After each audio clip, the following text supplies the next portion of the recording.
এক এক রকমের অভ্যাস থাকে, আর সেগুলোকে মুদ্রা দোষ বলা হয়। আর এরকমই একটি বদ অভ্যাস হলো দাঁত দিয়ে নখ কাটা। অনেকেই আছেন যারা নিয়মিত দাঁত দিয়ে নখ কাটেন, সুযোগ পেলেই মুখে আঙ্গুল ঢুকিয়ে নখ কাটতে শুরু করেন। আর এমন অভ্যাসের মানুষের সংখ্যাও কম নয়।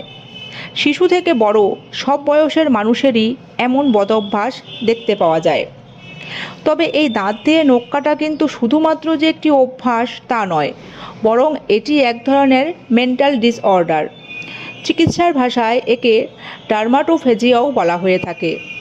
আর এই অভ্যাসের জেরে শরীরে যে কত ভয়ঙ্কর পরিণতি ঘটে তা হয়তো সেসব মানুষেরা জানেনও না।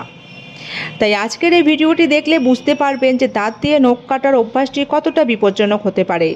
আর এই ভিডিওটিকে অবশ্যই সেই সব মানুষদের কাছেও শেয়ার করবেন যাদের এই অভ্যাসটি রয়েছে, এবং ভিডিও শেষে আমি এই অভ্যাস কিভাবে ছাড়বেন সে বিষয়েও জানাবো। তাই ভিডিওটির সাথে থাকুন, মাঝখানে ভিডিওটিকে স্কিপ করবেন না, নতুবা ভিডিওর মাঝে থাকা গুরুত্বপূর্ণ তথ্য মিস করবেন। তো চলুন এবার ভিডিওটি শুরু করা যাক। আমরা সারাদিন হাত দিয়ে অনেক কিছুই ধরি, যার ফলে আমাদের নখের মধ্যেও নানান রকমের ময়লা ও ধুলোবালি লেগে যায়। আর যখন কেউ দাঁত দিয়ে সেই নোংরা হাতের নখগুলোকে কাটতে শুরু করে, তখন নখে লুকিয়ে থাকা সেই ময়লা সরাসরি পেটে চলে যায়, আর সেখান থেকেই নানান ধরনের সংক্রমণ হতে দেখা দেয়। তার মধ্যে ডায়রিয়া, পেট ব্যথা সহ আরও অনেক বিপজ্জনক রোগের ঝুঁকি বাড়ে। তাই অপরিষ্কার হাত কখনোই মুখে দেওয়া উচিত নয়। দাঁত দিয়ে নখ কাটার বিষয়টি যতই স্বাভাবিক লাগুক না কেন, এটি কিন্তু আমাদের মানসিক চাপের সাথেও জড়িত। বিশেষজ্ঞরা বলেছেন, মানসিক চাপ যখন বেড়ে যায় তখন অনেকের মধ্যেই এই ধরনের বদ অভ্যাস তৈরি হয়। তাই মানসিক দিক থেকেও নিজেকে ভালো রাখার চেষ্টা করুন। এছাড়াও নিয়মিতভাবে যারা দাঁত দিয়ে নখ কেটেই চলেছেন তাদের নখে ব্যথাও হতে পারে, এমনকি কখনো কখনো রক্তপাতও ঘটে। এছাড়াও নখ হয়ে ওঠে ভঙ্গুর এবং নখের শেপও দেখতে নষ্ট হয়ে যায়। শুধু তাই নয়, নখের ক্ষতস্থানেও বাসা বাঁধে ব্যাকটেরিয়া, যা থেকেও হতে পারে প্রদাহ। আর সেই ব্যাকটেরিয়াজনিত নখ যখন আমরা মুখে ঢুকাই তখন সেখান থেকেও আমাদের পেটে ব্যাকটেরিয়ার সৃষ্টি হতে পারে।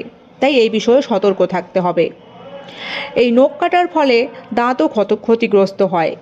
এই অভ্যাস দাঁত দুর্বল ও দাঁতের গড়ন বাঁকা করে দিতে পারে। তাই এই বিষয়ে মাথায় রাখতে হবে। দাঁত দিয়ে নখ কাটার অভ্যাস সবচেয়ে বেশি দেখতে পাওয়া যায় শিশুদের মধ্যে।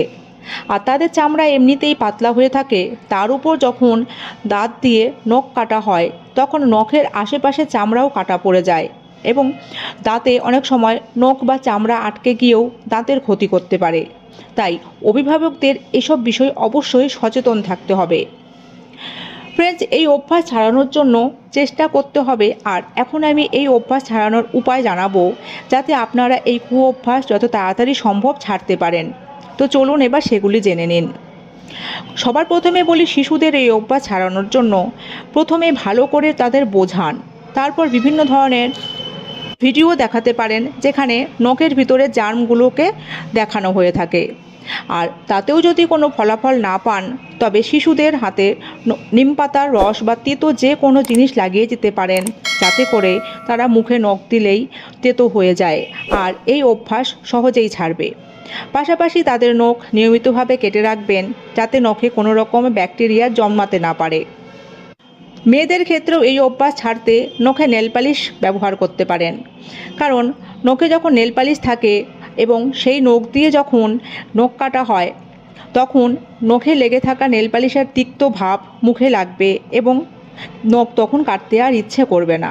তাছাড়া ম্যানিকিওরের সাহায্যও নিতে পারেন, কারণ ম্যানিকিওর করলে হাতের বিশেষ যত্ন নিতে হয়, ফলে এই নখ কাটার কুঅভ্যাস ছেড়ে যাবে। এছাড়া যারা এই অভ্যাসে অভ্যস্ত তারা চেষ্টা করবেন হাতে বল বা অন্য কোনো কিছু জিনিস ধরে রাখার, কারণ হাতে কোনো কিছু ধরে রাখলে হাত ব্যস্ত থাকবে আর নখ কাটার কথা মনে পড়বে না। এই সব বিষয়গুলি ফলো করুন, দেখবেন খুব শীঘ্রই দাঁত দিয়ে নখ কাটার কুঅভ্যাস ছেড়ে যাবে। আর ভিডিওটিকে অবশ্যই শেয়ার করবেন সেই সব মানুষদের কাছে যাদের এই অভ্যাস রয়েছে, যাতে করে তারাও এই অভ্যাস ছাড়তে পারে। আর আজ এই পর্যন্তই। ভিডিওটি ভালো লাগলে লাইক, কমেন্ট ও শেয়ার করবেন এবং চ্যানেলটিকে সাবস্ক্রাইব করবেন, পাশাপাশি একটি হাইপ দেবেন। সকলে ভালো ও সুস্থ থাকবেন। ধন্যবাদ।